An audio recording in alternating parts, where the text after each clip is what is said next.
Hello hi বন্ধুরা, কেমন আছে সবাই? আজকে অনেক দিন পর আমি আবার একটা নতুন ব্লগ নিয়ে এসেছি। তোমরা আমাকে জানাবে তোমাদের কেমন লাগলো ভিডিওটা, নিশ্চয়ই পুরো দেখো। তারপরে আমাকে সবাই জানাবে কমেন্টে যে তোমাদের ভিডিওটা কেমন লাগলো। তো আজকে ভিডিওটা একটু অন্যরকম আছে, কারণ আজ তোমরা সবাই জানো যে এখন শ্রাবণ মাস চলছে। শ্রাবণ মাসে তো শিব পুজো, সবাই ম্যাক্সিমাম লোকই শ্রাবণ মাসে শিব পুজো করে, কিন্তু এটা আমার ফার্স্ট টাইম ছিল। আমি আগে কোনো দিন শ্রাবণ মাসে শিব পুজো আমি করিনি।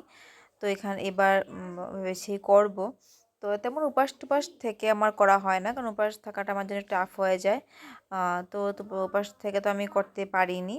বাট হ্যাঁ, ভক্তি ভরে শিবকেও ভক্তি ভরে যদি মহাদেবের কাছে মহাদেবের পুজো করো, যে কোনো ঠাকুরের পুজো করো, তো ওইটাই অনেকটা হয়ে যায়। তো এখানে ঘরের পুজো স্বাভাবিক নিয়মে যেটা ঘরের পুজো দেওয়া হয়, ঘরের পুজো সকাল সকাল আমি ঘুম থেকে উঠে স্নান সেরে ঘরে ঘরে প্রথম শিবকে দিয়ে দিয়েছিলাম পুজো। তারপরে মন্দিরের জন্য রওনা দিলাম। আর মন্দিরে যাবো, শাড়ি পরবো না তা তো হয় না। তো মার একটা শাড়ি আমি পরে নিয়েছিলাম মন্দিরে যাওয়ার জন্য, লাল পাড় সাদা সাদা, মানে লাল আর সাদা যে শাড়িগুলো হয়, এগুলোই বিশেষত আমরা মন্দিরে পরি। আর এখানে আমরা আমাদের অটো চলে এসেছিলো আমাদেরকে নেওয়ার জন্য। মন্দিরটা এতটা দূর না, বাট শাড়ি পরে যাওয়া, তারপরে জিনিসপত্র নিয়ে যাওয়ার একটু ইয়ে হয়ে যায়।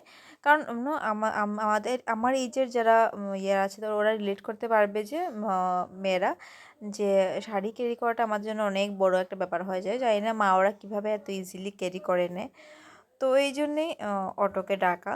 তো যেটাই হোক, মন্দিরে পৌঁছে গেছিলাম। তো মন্দিরে পৌঁছে দেখলাম ভিড় তেমন নেই, কারণ আমি ভাবছিলাম যে অনেকটা ভিড় হবে, কিন্তু তেমন ভিড় হয়নি, তেমন ভিড় ছিল না।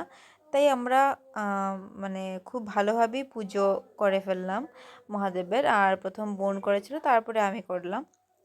তো খুব ভালোভাবে পুজো করার পরে তারপরে অঞ্জলিও আমাদের না হলো, কারণ ওই সময় অঞ্জলি টাইমও হয়ে গেছিলো। তো মহাদেব হয়তো চাচ্ছিলেন যে আমরা অঞ্জলি নিয়ে যাই। তো এখানে অঞ্জলি টাইম হওয়াতে আমরা অঞ্জলিটাও নিয়ে ফেললাম। তো অনেক ভালোভাবে পুজোটা করে মানে হয়ে গেল আজকে আমাদের। আমার এটা ফার্স্ট এক্সপিরিয়েন্স। আমি কোনো দিন শ্রাবণ মাসে সোমবার আমি করি না। তো ভালো লাগলো করে। অবভিয়াসলি পুজো করলে মনে একটা আলাদা শান্তি আসে। তো তারপরে তো যেগুলো থাকে রিচুয়ালস, ধূপকাঠি মোমবাতি এখানে দেখিয়ে তারপরে এখানেই আমাদের শেষ হয়ে গেল। তারপরে তো ঘরে চলে আসলাম। তো আজকের ভিডিওটা আমি এখানেই শেষ করছি। টাটা।